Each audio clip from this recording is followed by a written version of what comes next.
Last week I said I wasn't going to record, but you know, there just might be somebody that wants to see what we did here. And so I'm not going to stop them from being able to enjoy if this is something that's going to be helpful. Everybody has a paper. It's the papers we handed out last week. Okay. I didn't run off enough copies apparently, but that's all right. There's a cycle. It looks sort of like a out-of-shape potato. All right. Definitely not an Idaho potato. That talks about the cycle of what we go through when we have tension and healing and restoration. And so there's enough copies somewhere or other. We can get some copies for that. Going down some more copies, all right? And you should have a second sheet. It's called the 10 Rules to a Good Church Fight. I said 10 rules to a good church fight, all right? How do I say good fight? Well, when Paul says, I fought the good fight, I've run the race, I finished the course, I think he was talking about duking it out with somebody right there in the middle of,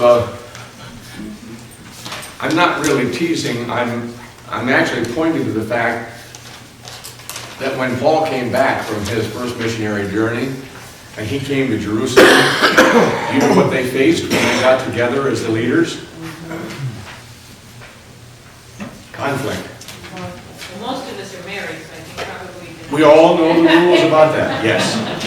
In fact, the 10 rules are worded slightly differently when I hand them out to marriage couples, but the 10 rules still are the same, all right? And if you want to look at those, you'll actually see kind of buried down inside of them the rules that I give for married couples on how to take care of those things too. Just as a quick review, do you remember what the rule is if there is difficulty within the church? What's the number one, first, most important rule of all in church struggles or tensions? Dan? You go face the fellow and try to work it out. And where did you get that idea? Out of the Bible. Matthew 18:15. It's in red letters. It talks about what Jesus said. If there's difficulty, here's how you handle it. All right? It is not a Bob thing. Although I take credit for it. All right? But remember how we said we were going to do it? Prayer first. Talk second. Prayer third. More people talking. More prayer, more people sharing. More prayer, and whatever it takes to make sure that the thing is resolved, okay? When we go to Matthew 18:15, we're actually talking about the nuts and bolts of how to take care of church conflict or how to take care of tensions within the body of Christ. So, that took care of last week's lesson. We said a whole lot more about it than that, but that was the core of that. And we've got the misshapen potato pictures and the 10 rules. So if you need anything, they're right up here in the front corner. Tonight, I want to just share with you 2 or 3 things. You cannot understand Bob Douglas. You never will understand who I am until you get this board right here, all right? I'm a Navy guy. I like boats. Well, do you know what that is over there? You got an idea of what I've drawn over here on the board, the green? It's a pier. It's a pier. It's something you tie a boat up to. And the piers and boats love each other very much. I was on the aircraft carrier Lexington. That's a very big boat. Ship. And we love kicking that baby over and come sliding into the pier, putting the gangplank out and going out on liberty. All right? Sometimes we missed the pier and actually ran aground, and that's another whole set of stories. But we love the pier. And sometimes we're just too eager to get in there. But there's something about a boat and a dock or a pier that don't get along very well, all right? Because unless you have some of these great big heavy ropes, we used to call them hawsers, they're so big around you can't get your hands around them, and you tie the two together, what happens to the boat and the pier? They become secure. They become, Secure. well, the boat's not tied up. Oh. So what's going to happen to it when it's not secure? Battling rams. Separation. I don't know whether it's the wind, I don't know whether it's the tide, I don't know whether it's the waves, action. There's something that's going to take that boat away from the pier, no matter what you do.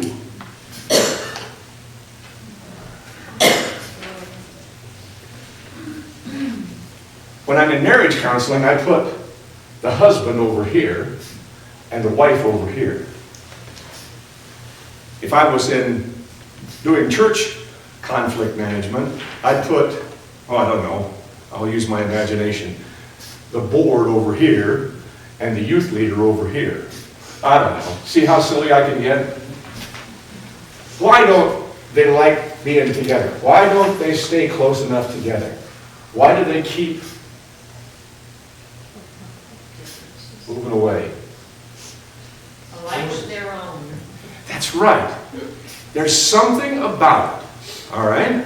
Because we just don't understand and appreciate and really listen to and value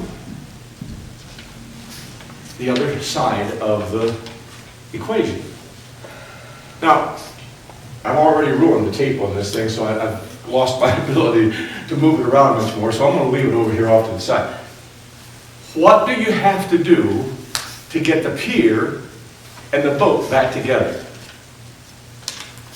They have to have a connection. They have to have a connection. How would you do that? It's a boat and pier, it would be a rope. Well, but I don't have a rope. Oh, you don't go to the pier though. What was that? The boat has to go to the pier, Yeah, but and then you. there's no way to get it over there. There's no way to get it over there? No. How do you get it over there? Then Power. you They have to go- yell Power? at each other. Well, there's no, right now there's no engine or it won't run. And there's no oars in the boat. No oars? No oars in the boat. You have to hope that the waves will take it in. No, we're just going to stand around and hope, all right? I was going to be a little more proactive than that. Use your imagination. Here's the beach. There's a dock. There's a boat. How are you going to get them together? Any communication? Communication, all right. Holler back and forth. Oh, no, Gene, you know, that might not just bring them back together. What might you do? Might have to get some help. You might need some help. I've had all kinds of, this is one of my standard things. Do this in marriage counseling every time. So there's no surprises. If you come into my office, this is what I do. I've had people say, I'm going to walk over on the beach, go to a nearby tree, whittle off a branch, go back out and reach it across and have them get a hold of it to bring it in. Okay, that's a good idea. And the tugboat, push it over. Okay, I had another one say, I'm going to reach over on the side of the boat and paddle in the water until I get it pushed back over to the, I don't know what will work. I'm going to have a lot of different answers. One guy went so far as to say, Pastor Bob, do you mind? Since this is just a lake that's sitting behind a dam, I'm going to get out here, go around, blow up the dam, drain the lake, and walk over to the boat. I said, but the dam doesn't belong to me. You go right ahead. I don't care. Because what is the final answer? You have to do something. What is the final answer? Jeannie, what's the final answer? You have to get there. Yeah, you have to get there. But this morning we said you're going to have the answer. Oh dear. Ah, she got it. It's whatever it takes. You Not have to, good. really have to want to, Whatever it takes. yeah. Whatever it takes. And sometimes that want to, that saying, I am going to do what it takes, it can be a tough decision to make. Because when we actually face the nitty-gritty in our relationships, it can be a work relationship with a conflict with the boss. It can be a difficulty with our next door neighbor. It can be just about any relationship we come to. And if we can't come to the point where we say on our inside of our hearts, I am willing to do whatever it takes, the boat and the pier will stay far apart. But that's not where they enjoy being. That's not where they were meant to be. God called them to be together. They are best. The qualities of boatness and the qualities of pierness are best when they're connected. The qualities of brotherly kindness and Christian unity are best when the different people and the different groups and the different pressures and the different agendas come together. The reason why God made a man want to stay and live with and love a woman, as mysterious as that is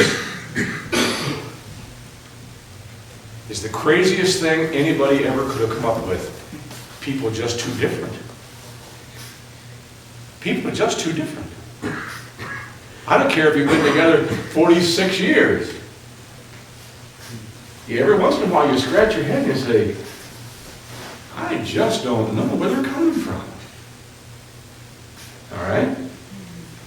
But it's best if we are putting what God has created of us together in a loving relationship. Now, the reason why I do this is because in every single relationship that comes to me,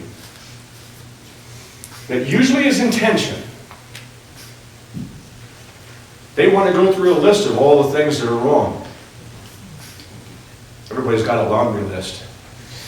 Everybody's got something, and he said, and she said, and then she did this, and first married couple I ever dealt with was a great couple out in Hammer, Ohio. He was a farm boy, quiet. I mean to tell you, this guy was so quiet you could hardly hear him breathe. And when I walked in the house, they'd asked me to come out and help with their marriage situation. They were having some real problems. I'm ready to split up. And I walked in that old farmhouse. Everything on the inside was red. I mean, he just got a red blouse on. But I mean to tell you, that was tame compared to what this house was like. I mean, there was a red sofa. There was red lampshades. On top of red lampshades, there were red little hankies over the top so that it sprayed the red light through the hanky up on the ceiling. There were red curtains. There were red every place. What does that tell you? She liked the stimulation of having lots and lots and lots of color. She was, well, I'm not being racist when I say she was Latino, and she loved to have a good time. And you know what? Something inside of that little old farm boy had thought that was the most attractive quality he'd ever seen, and he chased her all over the county to every dance hall, every little place where they could hang out, and he chased her all over and took her to every activity they could think of until she said, I do, and then he quit. And there they sat, 3 miles down the road from every place, surrounded by cornfields, and she was bored to tears. He was happy as happy could be, thought that was great. But they hadn't learned what the other one needed. And they were at odds, just like this. Boom! She just went on a rage to tell me how terrible it was that he never talked to her. He never spoke to her. She would get all upset and throw a big fit, and the most he would do is just kind of quietly get up from the table, walk out the kitchen door, walk out to his pickup truck, climb in the cab, and just sit there all night long. If he was really upset, He'd start the engine and he'd drive it back and forth in front of the house on the gravel road. Then he'd park it, and he'd wait. About the time the sun came up, he'd see the lights come on inside, and he'd climb out of the truck, and he'd walk inside. She'd be fixing breakfast or something, getting things around, and he'd walk up to her and try and give her a little kiss on the neck. And she would just throw another fit and just go crazy right in his face. What was happening? This thing here. She thought that all he wanted to do was make peace and not have to do anything to try and solve her problem or her frustration. And he thought, the wife that I married has absolutely lost her mind, and so I give her a chance to get back in control when I walk back in. As a very nice fellow, very patient, very loving, because I walk in, I haven't actually thrown a fit in response. I walk in, I try and be nice, and she just throws another fit again. I'm trying to be nice, and she thinks I'm not taking her seriously. What we talked about, and I shared with you this because just for simple reasons, they were not listening to each other. And the first thing I had to say was, and I do this with all couples, so it's not like I'm trying to hide anything from anybody. Let's just stop and remember why you decided this was a great person to start hanging out with. Let's just stop and go back and remember. Why did you think she was the greatest person you ever bumped into? Well, she was exciting and she was alive, and when she moved, everybody in the room went, oh man, she is so cool, and she's so pretty, and she's so alive, and she's so dynamic. And when we would dance the dance floor and we would go out and we would go to places, they would all look at me and say, oh, what a magnificent lady you found. What a cool person. Okay, and why did you like him? Because he was the steadiest, most consistent person I'd ever met. He never varied. He never got angry. He never got upset with me. He was always there. He was as solid as a rock all the way through. Okay? Is she still the most exciting person you've ever met? Oh, yeah! Except when it's got a sharp stick at the end of it and she's poking me with it. Okay? Is he still the most steady person? Oh, he is so steady, he is boring!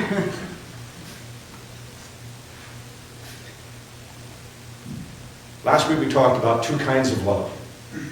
Unconditional. We call that sometimes the mother love. I think that may be a misnomer. Unconditional love is sort of anybody's love, but it doesn't put any demands on anybody. Unconditional love says, I'm going to love you no matter what. Conditional love is the teaching love. Sometimes we call that the Father's love. If you want me to smile on you, if you want me to pat you on the back and say, good job, bud, you have to perform. You have to do it right. You have to do it, well, at least the way I do it. It may not be right, but it's at least the way I do it. If you want me to have attaboy, Mark, you coach the basketball team. If you want them to have you got to do it right. They fumble things around, they kick the football around with their feet, they stumble around and kick it out of bounds. Are they going to get a high five? No, probably not. Because conditional love means pay attention, listen. I'll show you how to do it, I'll show you again, I'll show you again. But don't just stumble around thinking it's going to be all right no matter what you do, because it isn't. In our relationships, we tend to think that inside the church, everything ought to be unconditional love. Isn't that what the church is all about? Unconditional love? Isn't that grace? Well, yeah, one way it is. But you don't learn about the other person if you don't bump into that conditional love. And conditional love, when it shows itself, it's usually during a time of conflict. I don't feel like I'm getting out of this relationship what I should be getting. I am frustrated because you haven't taken care of me. I'm frustrated because I've been shouting what I need to you in my own little language. And you've been sitting there with your eyes rolled back going, I wonder what that means. All right? And until we actually get intense enough that we finally say, today you have to pay attention to me. We call that conflict. But it's just a way of learning what the other person is feeling. And if we sigh and say, I don't want to learn about you today. I don't want to understand what you want. I'm tired. I just got back. I'm miserable. Don't bother me with what you want. It's only going to get worse. By leaps and bounds, real fast. All right? Why? Because conditional love says, if I'm important to you, there are things you're going to have to do differently. That's the church. That's the church. When Jesus told us to go to our brother when we're having difficulty, it's to try and understand why there's a conflict, why there's a difficulty, why there's a difference of opinion. Maybe, just maybe, we can learn something and all of a sudden the problem goes away because we suddenly figured it out. The other person didn't have to change at all. Maybe it's just that we didn't understand. When we pray, we're actually asking God to make enemies into friends. When Jesus talks about pray for those who despitefully use you, pray for those who persecute you, this is one of the first verses I go to when I have couples that are having difficulty. Enemies? You're doing marriage counseling. Why are we talking about enemies? I'll tell you why we talk about enemies.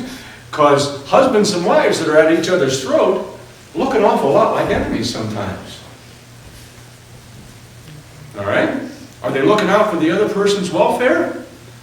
I know you guys are mature and you're fine and there's never any issues that way. And you always kind of say, well, we'll figure this out and we'll find a way to find our way through it. But there are a lot of people out there who are stuck.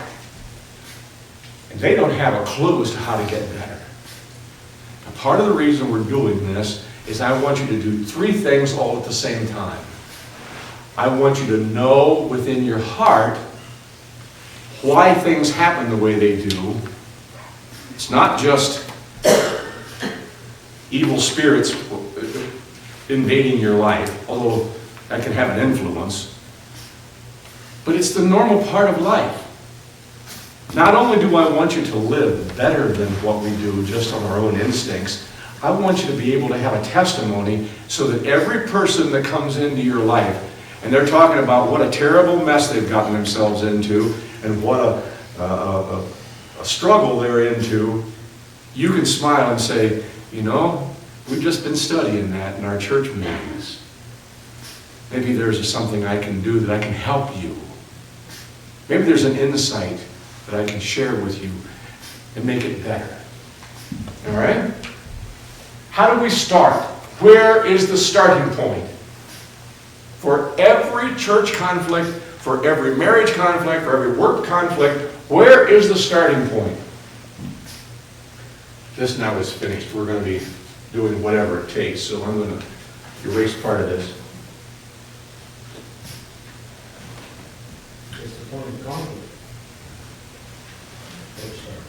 Where the point of conflict is? Well, yes. Actually, I'm going to take it back one step farther than that, Neil. I'm going to take it back to the two pillars. Open your Bibles, if you will. The Gospel of John. The Gospel of John is a very special book. I have loved the Gospel of John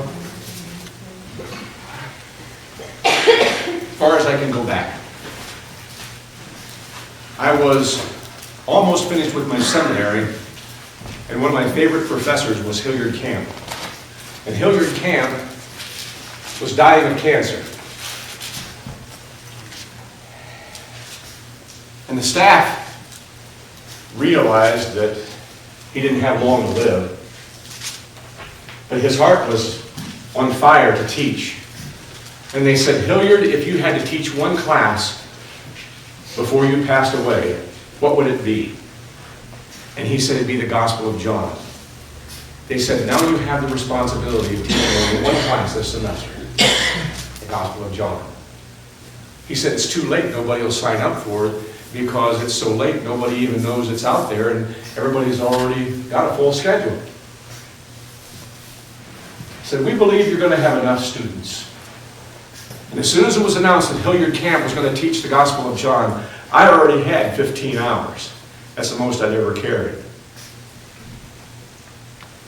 But I have to have Hilliard Camp's Gospel of John. And I overloaded that semester. It just about crushed my good, robust health at that point. So that I could sit there and study from this man who had spent his entire life learning about the Gospel of John and listening to it and learning from it.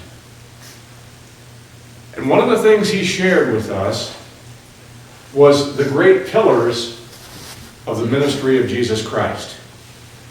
These scriptures come from the last night of Jesus' life. If you turn to those scriptures, and you look with me for a second, and you put it into context of what he's doing on this last night. He has just finished washing his disciples' feet. He has just predicted himself that he was going to be betrayed, and Judas had just left the room. All right? Now we come to John 13:34. Listen carefully when he says, a new command I give you, love one another. As I have loved you, so you must love one another. By this all men will know that you are my disciples if you love one another. Now, do you think Jesus was stuttering, or do you think he had a point to make? Okay? Let's just look at it from a Hebrew way of thinking. When you said a thing, it was supposed to be true, and always true, and not a shade of untruth in it. When you said a thing twice, the same thought, the same idea twice, it was the equivalent of, in our society, putting your hand on the Bible and swearing that what you just said was true. It was like swearing on the Bible. But of course, they didn't do that back then. But you can actually hear them once in a while do a shorthand version of it. When he said, verily, verily, I say unto you, what he's doing is a shorthand way of saying, you can take this to the bank. I swear to you that what I'm about to say is true. But when he says a thing 3 times in Hebrew thought, and he says it 3 times over, it is so true, it becomes so solid, so unmovably true, that not even God in all of eternity will ever change that from being the truth. It takes on the form of an eternal command that will never be rescinded. A new command I give you, love one another. As I have loved you, so you must love one another. By this all men will know that you are my disciples, if you love one another. At the very beginning of his evening with his disciples, when he shares his heart, he stands up a pillar. A new command I give you. Okay? He teaches all the way through the evening, and when they get ready to go back out into the garden, turn with me to John 15:9.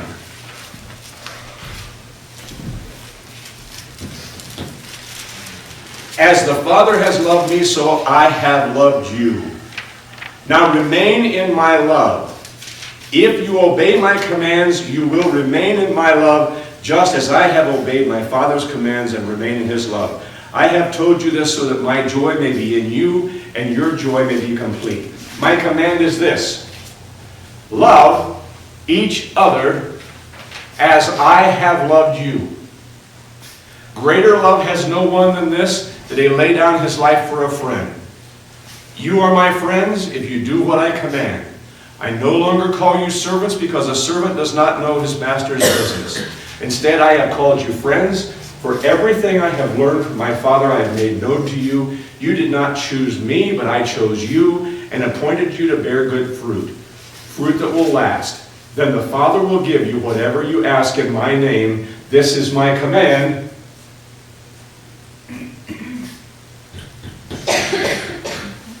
Love one another. Here's the point.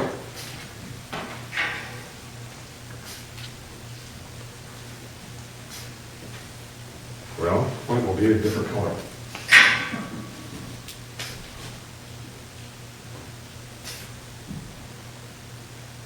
The entire ministry of Jesus Christ sets on those two pillars. Every word that he spoke, every miracle that he performed, every single thought that is recorded in God's Word, all stand directly on the two pillars in John 15 and John 13. As I have loved you, so you must love. Now turn with me to the 10 rules, if you will. The paper that has the 10 rules on it. Anybody got an extra copy? Right here, right here. I don't have any extra glasses, Dan, I'm sorry.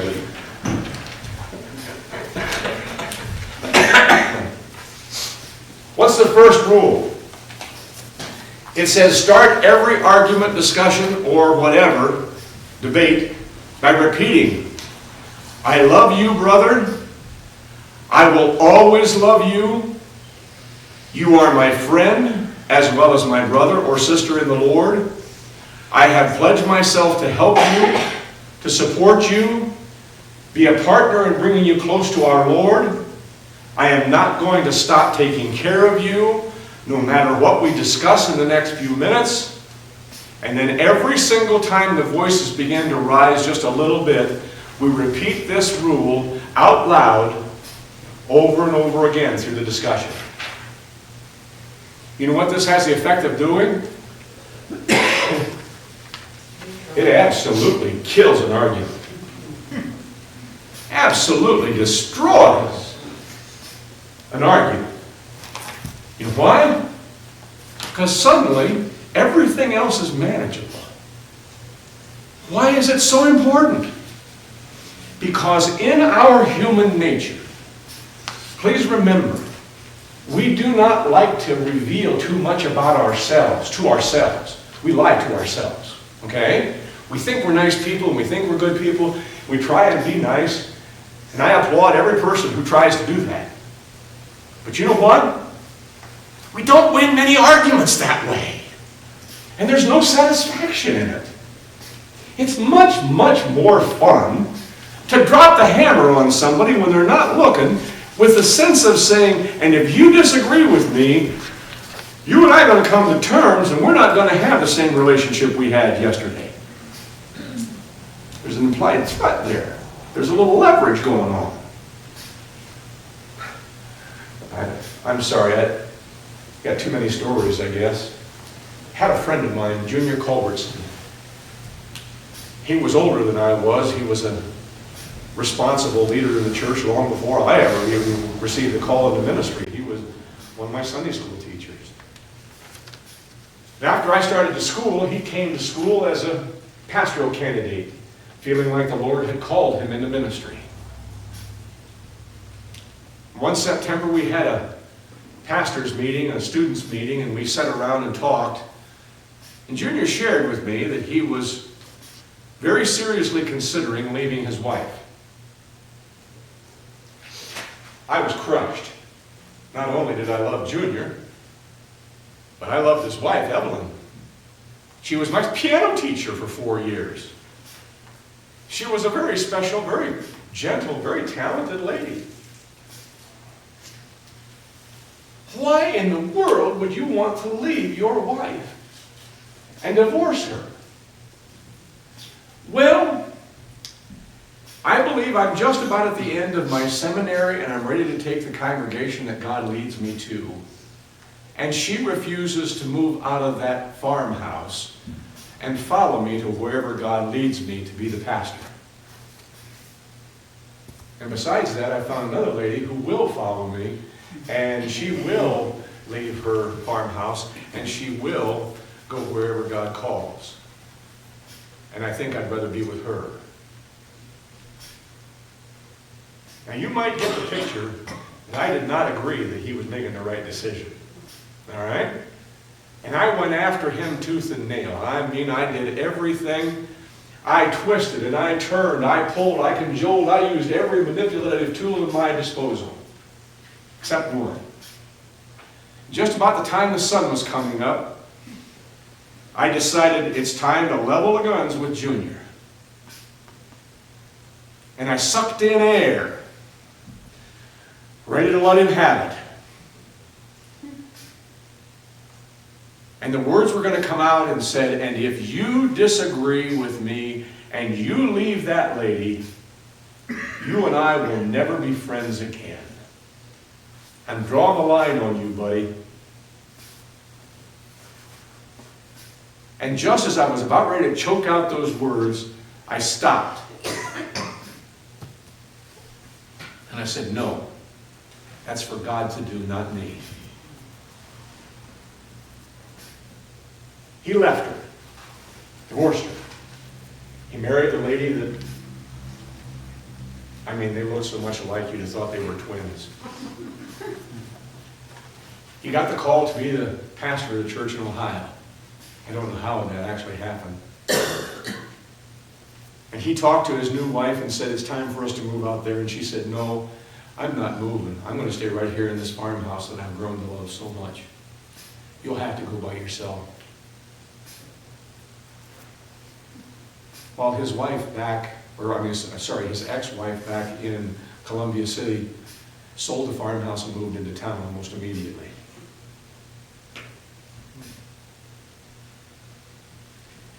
I want you to understand, when we think we've got it figured out, we don't have to live by God's command to do what he tells us to do.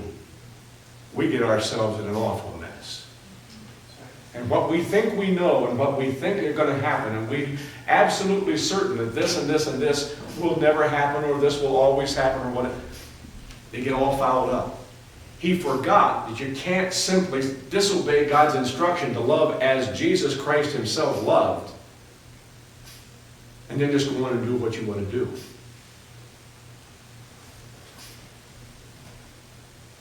It changed our relationship, but not because I called him on it and said, I refuse to be your friend if you disagree.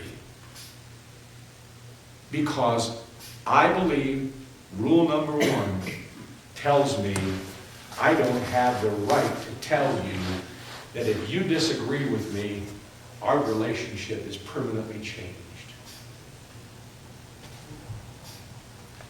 I believe that rather than to listen to that temptation we have, to twist and manipulate and try and get people to say, if our relationship means anything to you, if our 40 years of friendship means anything, if our partnership means anything, then you will concede and you will do what I think is right. It's just too tempting. It's too tempting to say to a brother or a sister that we may be having disagreements with, I love you enough that I believe God is working in you. I believe God is working in your heart. I believe that God has a hold of you with both hands, and He's not going to let anything happen to you. And we're going to stay together, even if right now we can disagree. And I'm not going to let anything you say change my feelings toward you.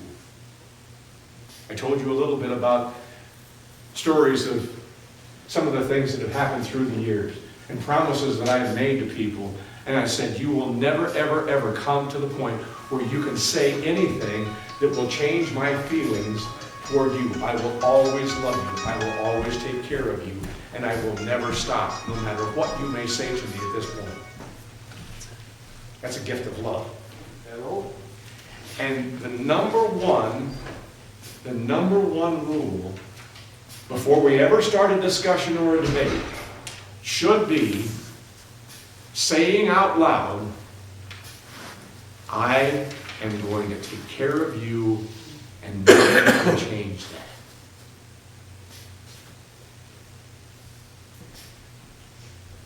Now, instead of working out of fear, now instead of working and saying, I don't know. Every one of us is fearful people. Every one of us is. You know what men are afraid of? You know what men are afraid of, Mama Jean? Nobody wants to be called an idiot. Men will always, always, always do the opposite so that they will not be called an idiot.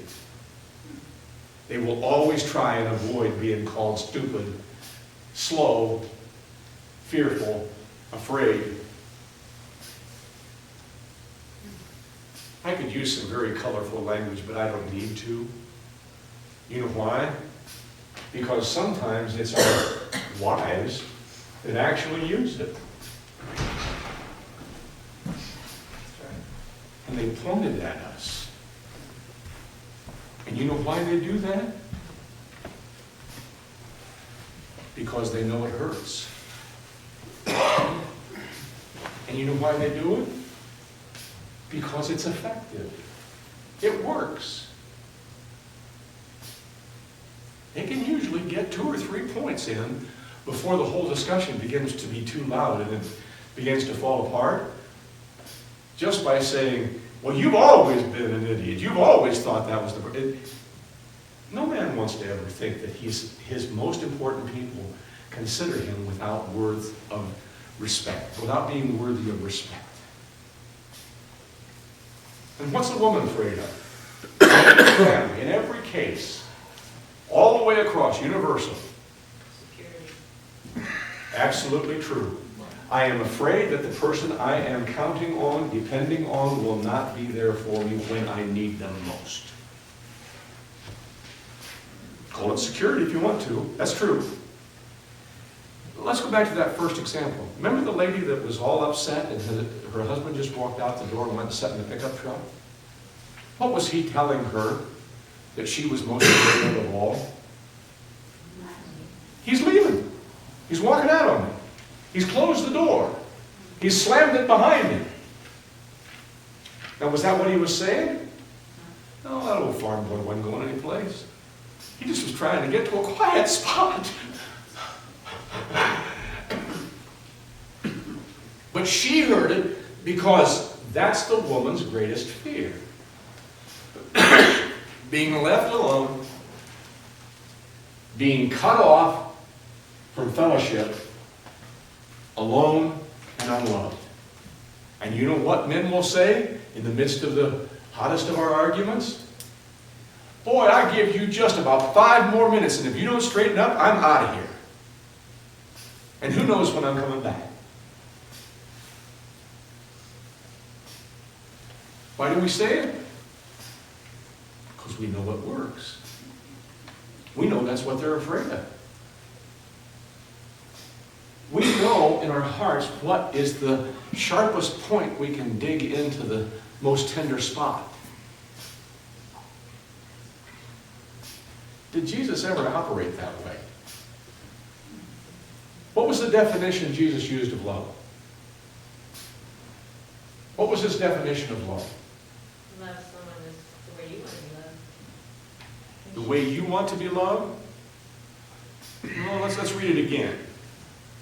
Love each other as have loved you. What's the definition of love? Jesus Christ himself. He doesn't use any other definition of what it means. Did he ever draw the line on his disciples and say, and if you don't get it right, I'm writing you off? Did he ever turn to them and say, you're a bunch of idiots? Oh, we call them men of little faith. Oh, you little faith guys. About as close as he came. I just ran out of time. Right on time. I want you to take home the 10 rules of number 1 and just think about the impact of loving as Jesus Christ really loved.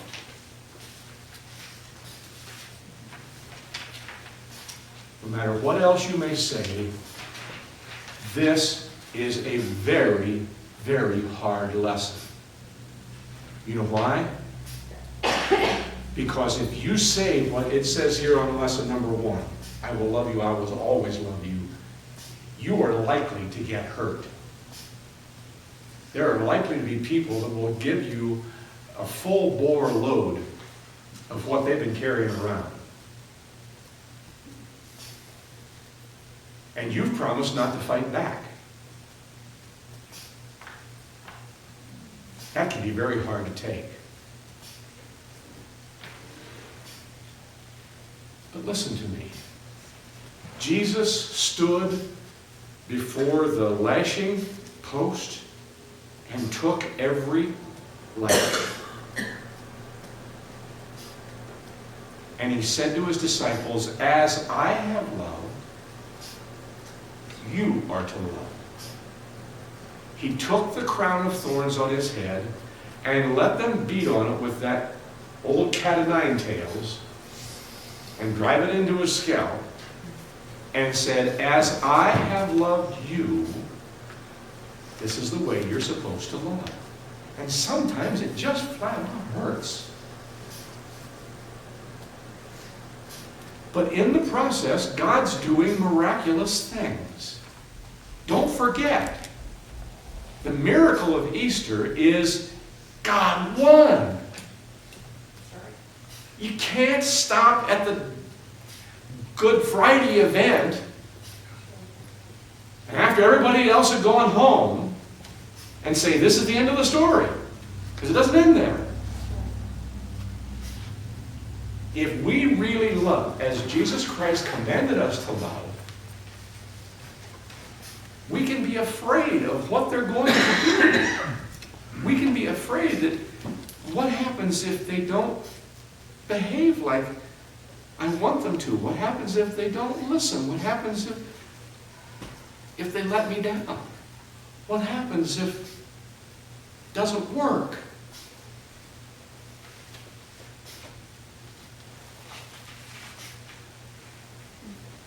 Point is, God still wins. No matter what effectiveness happens or what the time frame is that follows, God still wins. If we obey, if we do what He's commanded us to do, it's not just an option to think about it and say, these are the great suggestions I make to you. He didn't ever use the word suggestions. These 2 columns are commands 3 times over.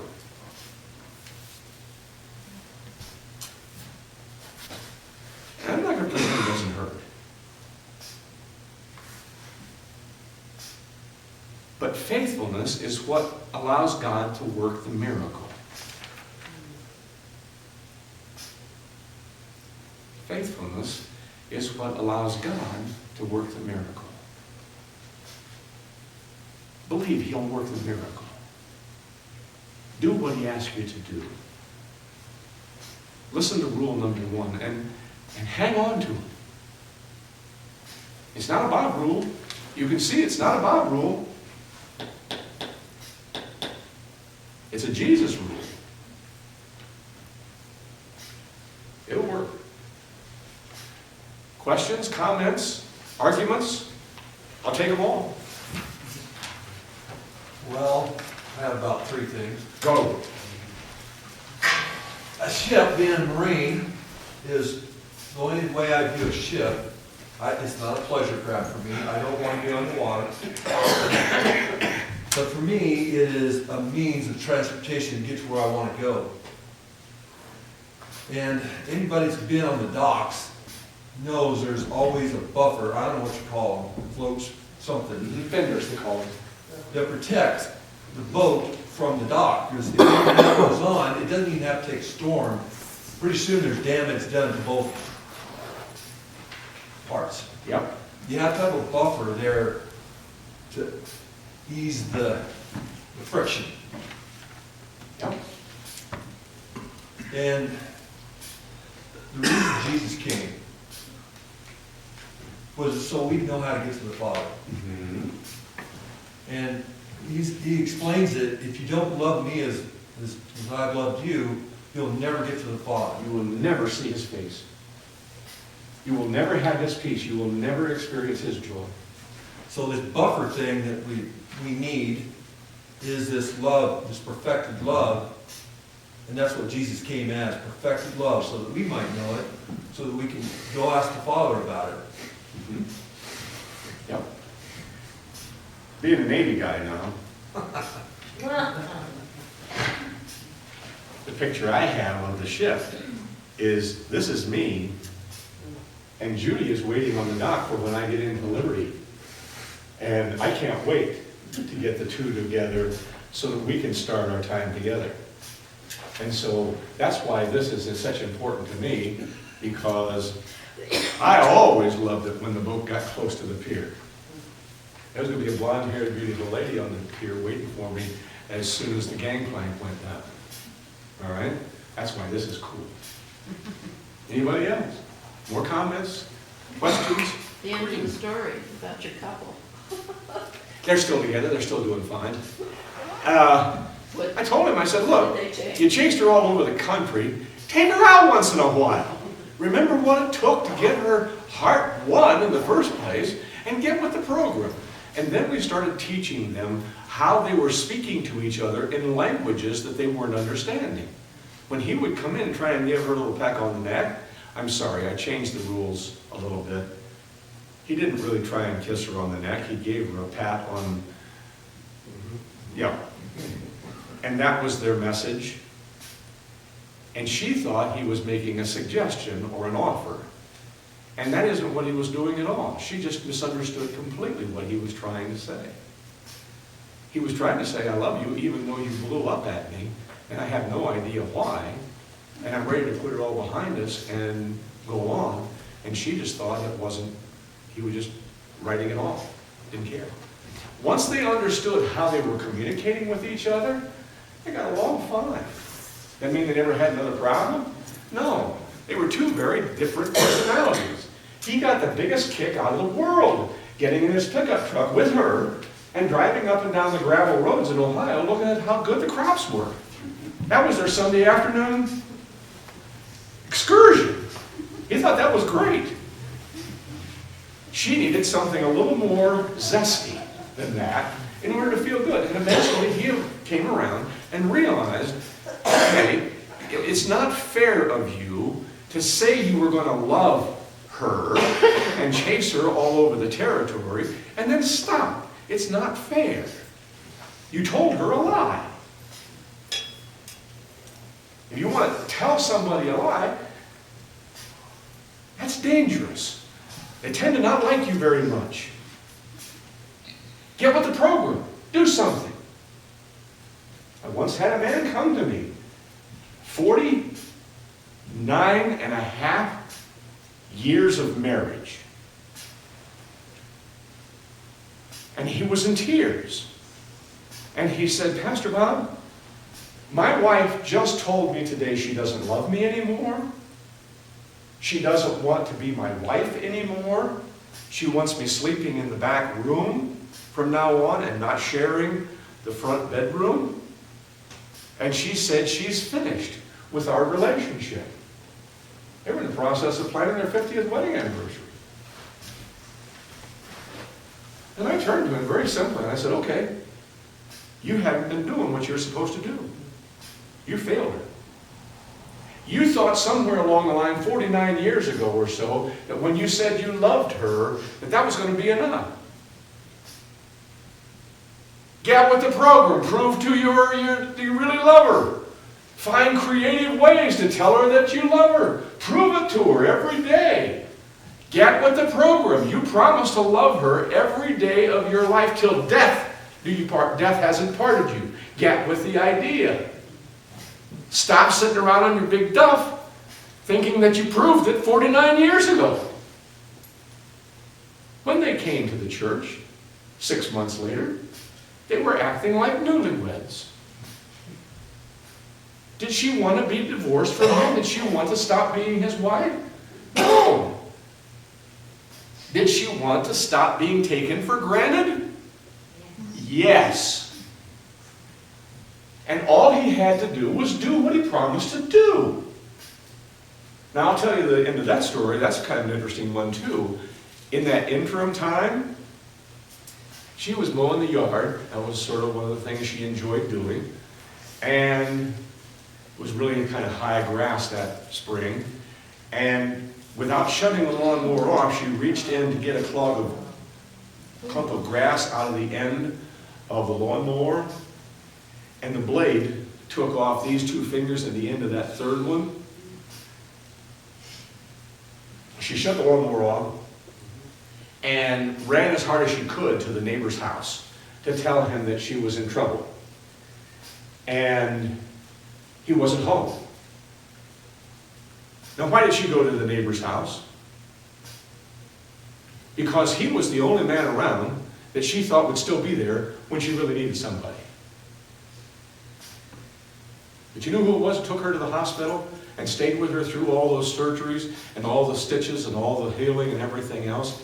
It was the guy she thought didn't care about her at all. She never in the world thought he would take her to the hospital. She had given up completely on the fact that he would love her enough to actually take care of her while she healed up. He did it. He did it. And she rewarded him wonderfully. She smiled at him. And she wanted to be his wife. When we're doing what we're told to do, amazing, wonderful, pleasant things happen. Sometimes painful things happen, and I wish I could understand and tell you why disease and trauma and sin comes breaking in sometimes. I wish I could figure that out so that it would make sense to you. But Jesus Christ was right. If you want to have hope, if you want to have joy, if you want to have love, then you better get it serious and do it faithfully. Now, what does that mean to church family? When we have difficulty, you know one of the first things that happens in our hearts? We start getting afraid that they don't like us as much as we had hoped they would. We start being afraid that they are holding things against us that we're afraid what it might be. And we don't want to confront it. We want to stay away. We want to keep distance. We want to stand off and say, it's too dangerous to talk with them directly and ask how we can make it better. Jesus commanded us in Matthew 18:15, I don't care what you feel. I understand how you might feel that way, But I want you to love as I have loved you. Be aggressive. Be bold. A timekeeper's tapping on her watch. I have one other comment. What's the first thing you do when you enter a ship? What's the last thing you do? First thing you do when you enter the ship is you salute. The last thing you do is you salute. You didn't fully explain that. Who do you salute The first? flag of the United States stands on the fantail of the ship. You are not allowed to step foot on board the ship until you give a salute to the flag of the United States. And then the officer. Yes, and the officer on deck. And then as you leave, it's reversed. Yes. And the flag at the So- fantail is the last thing you salute. So what you're doing is you're showing your allegiance to be on that vessel. I'll be back. I'll do what I'm supposed to do. I'm under your authority. Yes, Captain, I'm under your authority. Yes, Captain, I'll be back. I'll do what I need to do. Okay? Absolutely true. You're going to let me off early? Can't believe it. How do you feel? Do you understand what I'm trying to get to and how hard it can be to really push through on this one rule? Yes, because we are very human. We're very fearful. Yeah, we're very human. And especially if we have any twinge of guilt about what we might have had to do in it, all right? Once in a while, we'll get into our crazy time, all right? And I don't want to stop and say, I'm sorry, I really popped off in a way that it sounded a lot harsher than what I expected it. It came out a lot, no, I blew it, okay? I don't want to say that. But it's important. You will learn more about what it takes to be a person, a man or a woman, when you take God's word seriously and say, I'm going to put it into action. Oh, that can be challenging. And we call those stressful times in between, those times when things start getting out of kilter, the crazy time. All right? And it starts to cycle. We start going through that little thing of tug of war. You know what I'm talking about with tug of war? I used to have a hay rope, about 40 feet long. When I downsized, I had to sell a whole lot of stuff. And I sold my big hay rope that used to put the big bales of hay and big mountains of hay up into the hayloft. Because the kids would get on that and they would pull for all they were worth. And then I would say, okay, stop. Now everybody on this end of the hay rope, stop pulling. Put the rope down. Now all the ones on this side start pulling again. You know what happened? All the kids who were pulling would fall over because there was nobody pulling on the other side. What I'm telling churches, what I'm telling families, is stop pulling on the rope.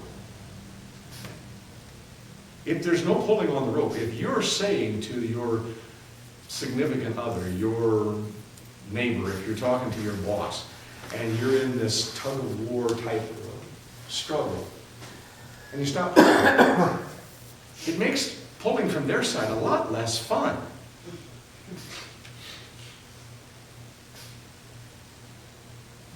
Just let go of the rope.